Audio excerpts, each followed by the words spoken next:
गुढीपाडवा हिंदू धर्मातील अतिशय महत्त्वपूर्ण उत्सव आहे. गुढीपाडवा सण म्हणजे मराठी नूतन वर्ष. या दिवशी घरासमोर गुढी उभारून तिची पूजा करून नैवेद्य अर्पण केला जातो. याच दिवसापासून वसंत ऋतूचीही सुरुवात होते. मराठी नवीन वर्षाचे स्वागत महाराष्ट्रासह अन्य काही प्रदेशांमध्येही मोठ्या थाटामाटात केले जाते. हिंदू धर्मातील 3.5 शुभ मुहूर्तांपैकी गुढीपाडवा सण देखील एक शुभ मुहूर्त आहे. या दिवशी नवीन कार्याची सुरुवात करणे शुभ मानले जाते.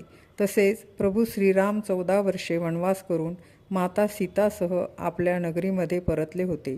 तो दिवसही चैत्र शुक्ल प्रतिपदेचा होता. म्हणूनच या दिवशी आनंदोत्सव साजरा केला जातो.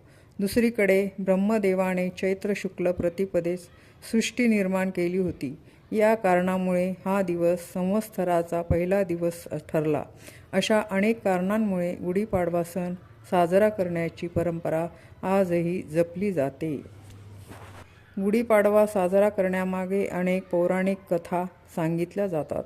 असं म्हणतात की महाभारताच्या आदिपर्वात उपरिचर राजाने इंद्राने त्याला दिलेली कळकाची काठी जमिनीत रोवली आणि नवीन वर्षाच्या सुरुवातीला तिची पूजा केली.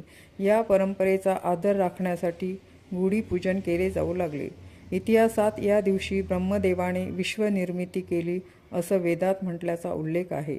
पौराणिक कथेनुसार श्रीराम वनवासातून पुन्हा अयोध्येला परत आले म्हणून गुढीपाडवा साजरा केला जातो.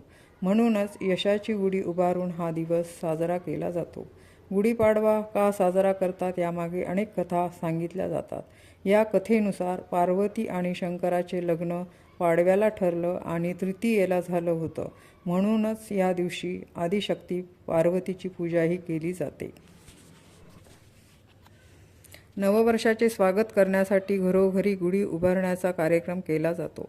यासाठी घरातील सर्वजण लवकर उठून गुढी उभारण्याची तयारी करतात. जेथे गुढी उभी करायची आहे ती जागा स्वच्छ धुवून रांगोळीवर काढून पाट मांडून स्वच्छ केली जाते. एक उंच बांबूच्या काठीला धुवून स्वच्छ केले जाते. त्याला रेशमी साडी जसे आपल्या ठेवणीतले वस्त्र नेसवून त्यावर चांदीचा किंवा तांब्याचा तांब्या, कडुलिंबाचे फांटे, आंब्याची फांटे, साखरेची माळ, फुलांचा हार बांधून गुढी सजवली जाते. घराच्या दारात किंवा खिडकीमध्ये किंवा गॅलरीमध्ये आपण ती उभी करतो. गुढी हे स्नेहाचे, मांगल्याचे, उत्साहाचे आणि आनंदाचे प्रतीक मानले जाते, ज्यामधून विजय पताका उभारल्याचा आनंद व्यक्त होत असतो.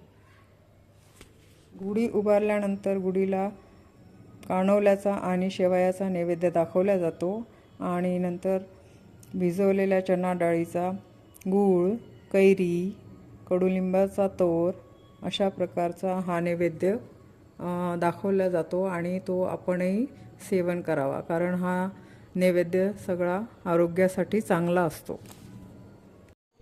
गुढीपाडव्याला गुढीला दुपारी पुरणपोळीचा नैवेद्य दाखवला जातो. महाराष्ट्रामध्ये साधारणपणे सर्व सणांना पुरणपोळीचाच मान असतो. भारतात सर्वत्र दिसून येणारे सण आणि उत्सव हे प्राचीन कृषी संस्कृतीतूनच निर्माण झालेले आहेत. म्हणूनच कृषक स्त्रिया गुढीपाडव्याच्या संदर्भात विविध गाणी म्हणताना दिसतात. काळ्या ग मायेला आलं तिला नान, उभारून गुढी करू तिचं ग पूजन, नव्या ग सालाचा आज दिस हा पाडव्याचा, काळ्या मायेच्या उदिमाचा दिस हा गुढीचा, नया ग सालाची आज उभारून गुढी, विसरून दुःख सार नवी उभारू ग माडी, गुढी ग बाई तुझ सालाला येन, घराला तोरण सख्या बंधवाच्या, गुढी ग बाई नव्या पातळाचा साज, सख्या बंधवाच माझ चौकड्याच राज, सणामंदी सण आला पाडवाने माचा, पिडाने हारून घोळाना लिंबाचा.